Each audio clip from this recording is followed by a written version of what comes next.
Chapter motion. हम यहाँ पे चैप्टर शुरू करने वाले हैं, मोशन चैप्टर। ओके,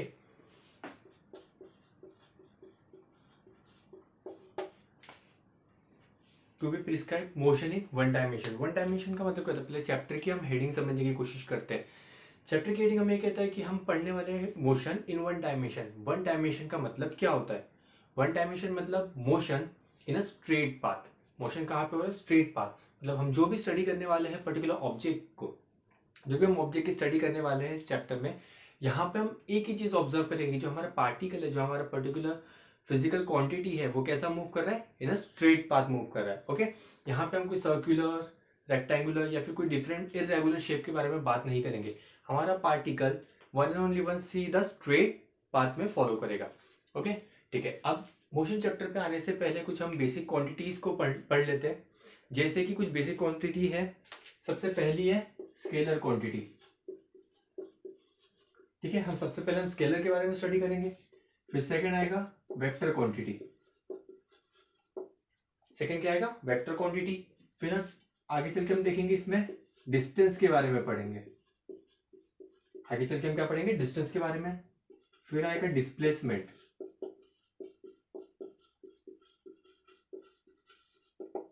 ठीक है, फिर आएगा डिस्प्लेसमेंट।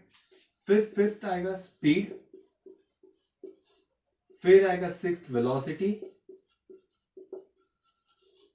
और सेवेंथ आएगा एसिलरेशन। ठीक है, मोशन पर्टिकुलरली समझने के लिए हम ये 7 बेसिक क्वांटिटीज है जो हमें समझना बहुत ज्यादा जरूरी है। बिकॉज अगर हम ये नहीं समझ पाएंगे तो मोशन को बहुत अच्छे से नहीं समझ पाएंगे। ठीक है, कहीं ना कहीं ये कंसेप्ट छूट जाएगा।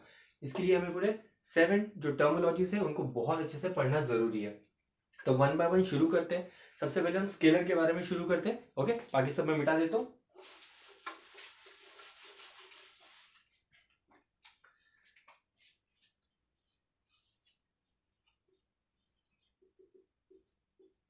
तो स्केलर क्वांटिटीज क्या होती है, सबसे पहले हम ये जानने की कोशिश करते हैं।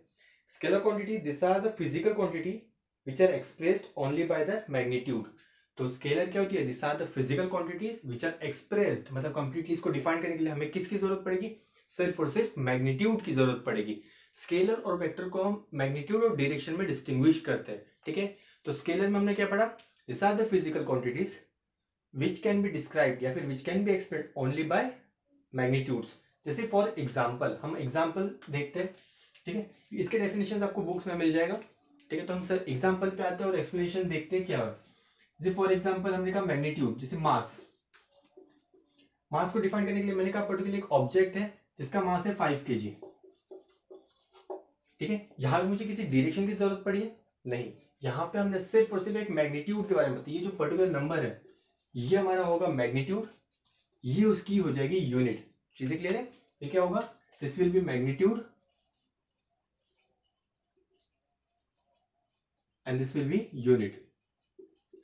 तो जब हम पर्टिकुलर ये दोनों चीजें डिफाइन कर देते हैं, जैसे यहाँ पे सिर्फ मैग्नीट्यूड, यहाँ पे डायरेक्शन की जरूरत नहीं है, तो ये कहलाती है एक स्केलर क्वांटिटी। किसी भी ऑब्जेक्ट को डिफाइन करेंगे जहां पे सिर्फ और सिर्फ आपको मैग्नीट्यूड की जरूरत होती है, उस पर्टिकुलर क्वांटिटी को हम स्केलर क्वांटिटी कहते हैं। और एक एग्जांपल लेते हैं इसका, टाइम। टाइम को डिफाइन करने के लिए आपको डायरेक्शन की जरूरत पड़ेगी? नहीं। जैसे फॉर एग्जांपल किसी ने पूछा कि how much time do you require to complete this work. मैंने कहा कि आई रिक्वायर 2 hours। क्या मुझे डायरेक्शन की जरूरत पड़ी 2 hours को कुछ डायरेक्शन में डिस्क्राइब करना पड़ा? नहीं। तो यहां पे हमारे लिए क्या हो गया? ये हो गई हमारी मैग्नीट्यूड और ये हो गई हमारी यूनिट। चीजें क्लियर है? तो ऐसी बहुत सारे क्वांटिटीज है जो आपको विदाउट डायरेक्शन आप डिस्क्राइब कर सकते हो। और कौन सी क्वांटिटी हो सकती है? यहाँ पे आपको एक लिस्ट बनानी है कौन सी ऐसी डिफरेंट क्वांटिटीज है तो स्केलर टर्मिनोलॉजी में हम यूज कर सकते हैं और वेक्टर में कर सकते हैं। ठीक है, अब हम नेक्स्ट क्वांटिटी देखते हैं, वेक्टर।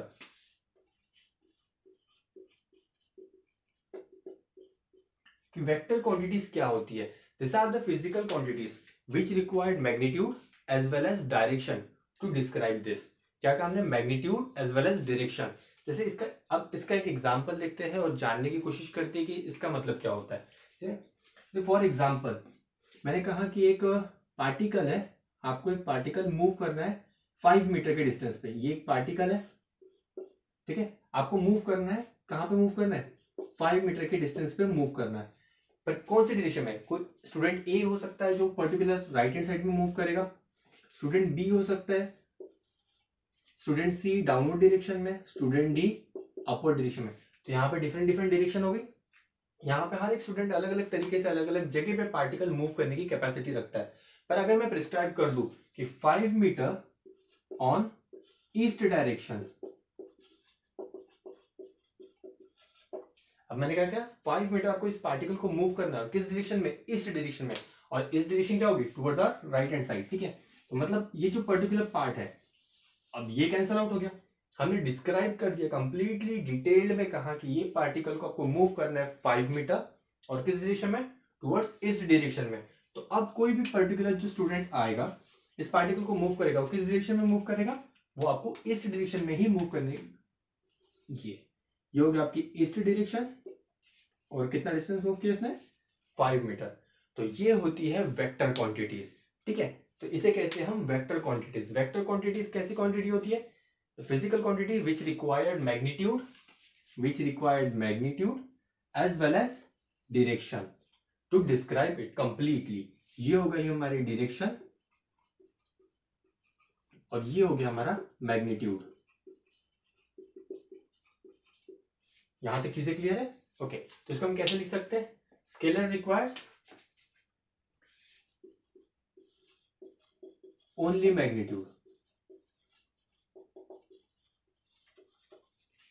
ठीक है, जबकि वेक्टर रिक्वायर्स मैग्नीट्यूड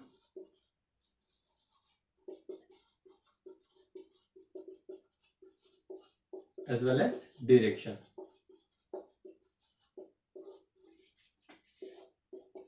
ये होती है स्केलर और वेक्टर में डिफरेंस। ठीक है, तो आपको एनलिस्ट करना है, ये आपका वर्क रहेगा कि आपको एनलिस्ट करना है कंप्लीटली स्केलर क्वांटिटीज कौन सी होती है, वेक्टर क्वांटिटीज कौन सी होती है, इनको कंप्लीटली डिस्टिंग्विश करना है, एक लिस्ट बनानी है स्केलर क्वांटिटी के लिए और वेक्टर क्वांटिटी के लिए। ओके, चीजें क्लियर है? अब हम आगे की 2 डिफरेंट क्वांटिटीज फिर से देखते हैं। अब नेक्स्ट क्वांटिटी कौन सी पढ़ी थी हमने पढ़ा था डिस्टेंस और डिस्प्लेसमेंट।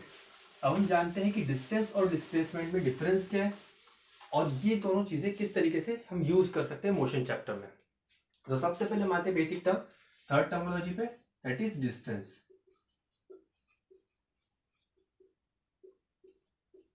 ठीक है, अब डिस्टेंस को हम डिफाइन कैसे कर सकते हैं, डिस्टेंस को हम कह सकते हैं the total length that is a particle travelled.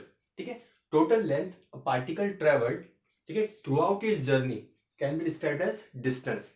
Okay, अब इसके साथ और एक टर्मिनोलॉजी में बता देता हूँ डिस्प्लेसमेंट, उसको फिर हम दोनों को क्लब करके उसका एग्जांपल देखेंगे। एक सिंगल एग्जांपल में हम डिस्टेंस और डिस्प्लेसमेंट को समझने की कोशिश करते हैं।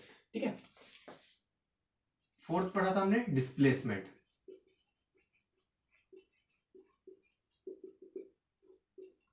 अब डिस्प्लेसमेंट का डेफिनेशन क्या होता है, द शॉर्टेस्ट लेंथ या फिर shortest distance between any 2 points, that is initial point and final point. Initial point क्या होगा, स्टार्टिंग पॉइंट, फाइनल पॉइंट क्या होगा, एंड पॉइंट। ठीक है, डिस्टेंस और डिस्प्लेसमेंट में जब हम पर्टिकुलर डिस्टिंग्विश करते हैं तो डिस्टेंस हमने क्या कहा था, द टोटल लेंथ या फिर length between starting and and point, that is initial and final. और डिस्प्लेसमेंट क्या था, तो शॉर्टेस्ट लेंथ या फिर shortest distance between initial and final point. ठीक है, अब इसको हम समझने की कोशिश करते हैं थ्रू एन एग्जांपल। ठीक है, यहां पे एक स्टूडेंट है, मान लेते हैं स्टूडेंट का नाम गोलू है। ठीक है, हमारे पूरे फिजिक्स में हमें गोलू पूरा फिजिक्स एक्सप्लेन करेगा, हम इसको एक नाम दे देते थे गोलू। ठीक है, अब गोलू को स्कूल जाना है, यहाँ पे उसकी स्कूल है। ठीक है, गोलू की स्कूल है यहाँ पे। अब इसके पास 2 डिफरेंट पाथ है ट्रेवल करने के लिए टुवर्ड्स स्कूल। ये फर्स्ट पाथ, ये पहुंच गया स्कूल, कंसीडर ये है 3 किलोमीटर का लेंथ, ये है 4 किलोमीटर का लेंथ। ठीक है, ये हो गया फर्स्ट पाथ। अब सेकंड पाथ है, वो यहां से शुरू करेगा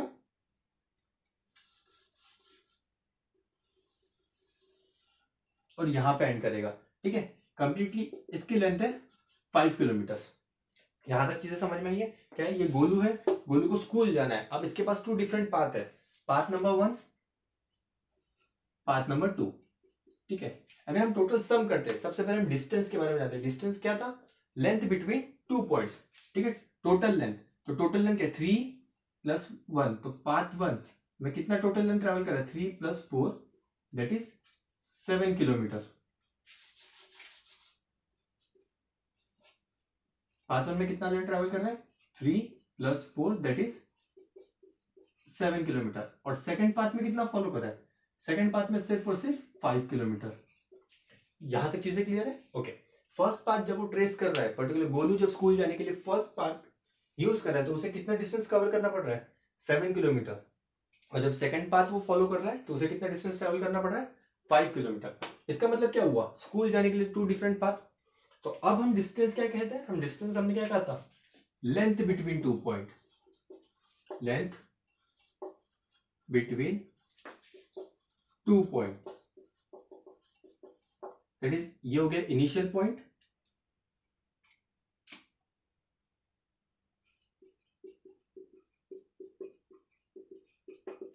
जो भी फाइनल पॉइंट।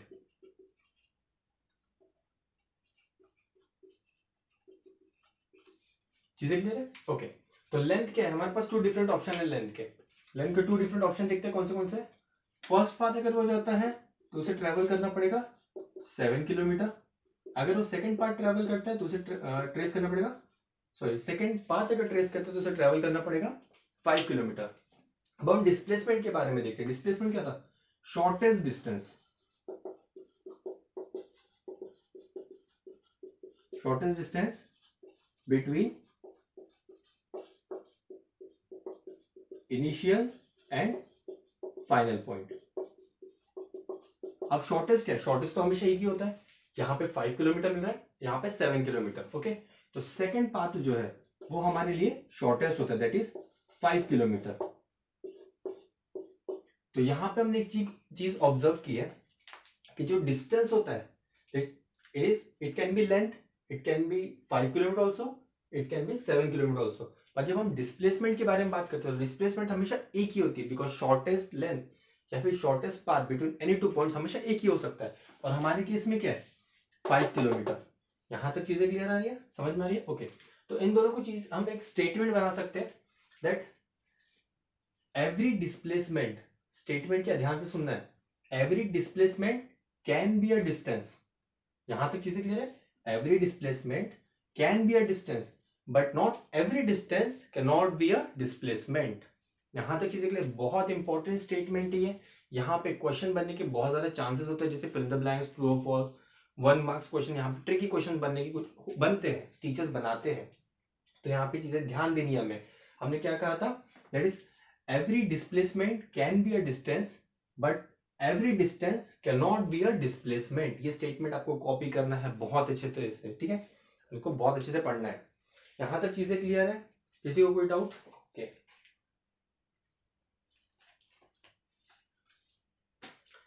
अब हम आते हैं कुछ पर्टिकुलरली दूसरे टर्मिनोलॉजी पे, ठीक है?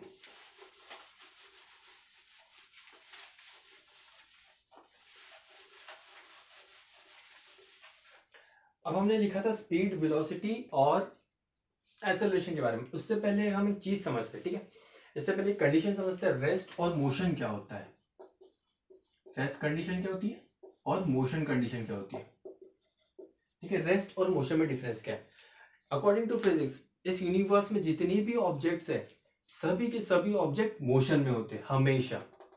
ये कंसिडर्ड है कि फिजिक्स में जितने भी आप ऑब्जेक्ट, फिजिकल ऑब्जेक्ट्स देखोगे वो हमेशा और हमेशा मोशन में होते हैं। फिर आप कहोगे सर हमने तो बहुत सारी ऐसी चीजें देखी जो रेस्ट कंडीशन में होती है, जैसे फॉर एग्जांपल एक बिल्डिंग रेस्ट में, एक ट्री जो प्लांट आउट हुआ है वो एक रेस्ट कंडीशन में।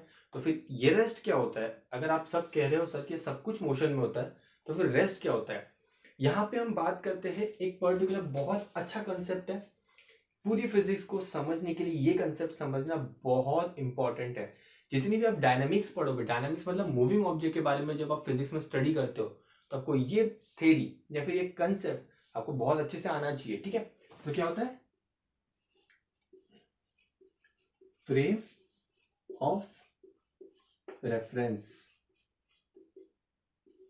अब भाई फ्रेम ऑफ रेफरेंस क्या होता है? ये आपने फर्स्ट टाइम सुना होगा कि frame of reference. Frame of reference को समझने के लिए हम कुछ चीजें समझते हैं, एग्जांपल की तो समझेंगे, पहले समझ लेते हैं कि फ्रेम ऑफ रेफरेंस क्या होता है।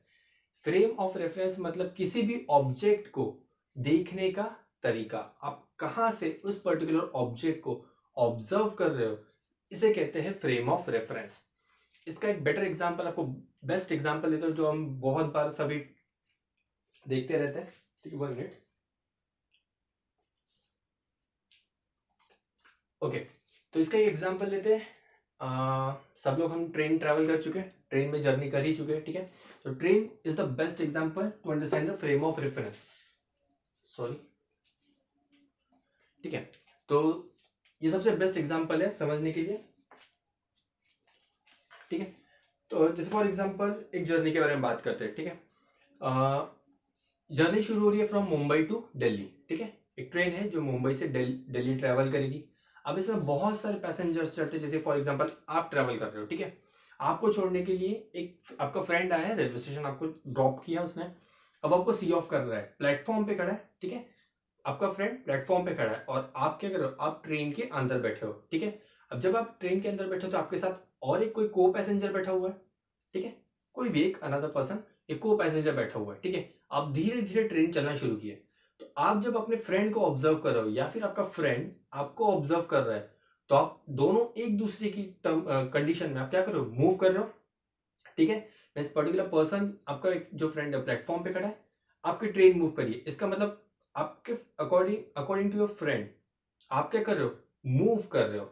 चीजें क्लियर है, मतलब आप मोशन में हो, किसके according, according to your friend. अब हम बात करते हैं आपके को पैसेंजर जो आपके साथ बैठा हुआ आपके सीट में, जस्ट आपके बगल में, क्या आप उसके अकॉर्डिंगली मूव कर रहे हो? नहीं, बिकॉज आप तो उसी के साथ बैठे हो, तो आप सेम स्पीड से जा रहे हो। ठीक है, मतलब अकॉर्डिंग टू को पैसेंजर आप कैसे हो, रेस्ट कंडीशन में हो। मतलब आपको अगर हम को पैसेंजर के थ्रू देखते हैं तो आप रेस्ट कंडीशन में दिखोगे। अगर आपको हम आपके फ्रेंड के रेफरेंस में देखते हैं जो आपको प्लेटफॉर्म पे सी ऑफ करने आया है, उसके अकॉर्डिंगली आप मोशन में हो। ठीक है, इसका मतलब सेम ऑब्जेक्ट रेस्ट में भी है, सेम ऑब्जेक्ट मोशन में भी है। ऐसे कैसे होता है, ये कैसे हो सकता है कि सेम ऑब्जेक्ट सर रेस्ट में भी है, सेम ऑब्जेक्ट मोशन में भी है? इसी को हम कहते हैं frame of reference. Means particularly आप उस ऑब्जेक्ट को कहां से ऑब्जर्व कर रहे हो, ये बहुत इंपॉर्टेंट बन जाता है आपको फिजिक्स में, एक डायनामिक फिजिक्स को समझने के लिए। डायनामिक मतलब जो पर्टिकुलर मूविंग कंडीशन में होती है, तो मूविंग कंडीशन वाली जितनी भी फिजिक्स होती है, जैसे मोशन, मोशन क्या है, मूविंग कंडीशन है। तो ठीक है, इस मोशन को समझने के लिए सबसे इंपॉर्टेंट रहेगा आपको frame of reference. Frame of reference आपको न्यूमेरिकल में बहुत ज्यादा हेल्प करेगा। चीजें क्लियर है?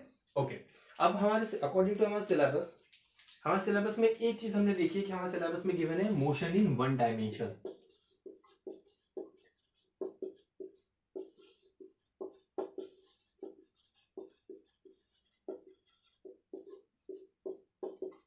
मोशन इन वन डायमेंशन का मतलब क्या होता है, यहाँ पे जो ऑब्जेक्ट की स्टडी करने वाले, जो भी पर्टिकुलर ऑब्जेक्ट मूव करेगा हमारा व्हीकल, एक स्ट्रेट पाथ फॉलो करेगा। कैसा फॉलो करेगा, एक स्ट्रेट पाथ फॉलो करेगा। ठीक है, तो इसी स्टडी को, जब भी कोई object particular straight path follow करता है, तो ऐसे ऑब्जेक्ट की स्टडी को हम कहते हैं मोशन इन वन डायमेंशन। क्योंकि मूव कर रहा है तो मोशन होगा, और सेम स्ट्रेट पाथ में फॉलो कर रहा है, इसलिए इसे हम एक सिंगल वन डायमेंशन कहेंगे। चीजें यहां तक क्लियर है? ओके।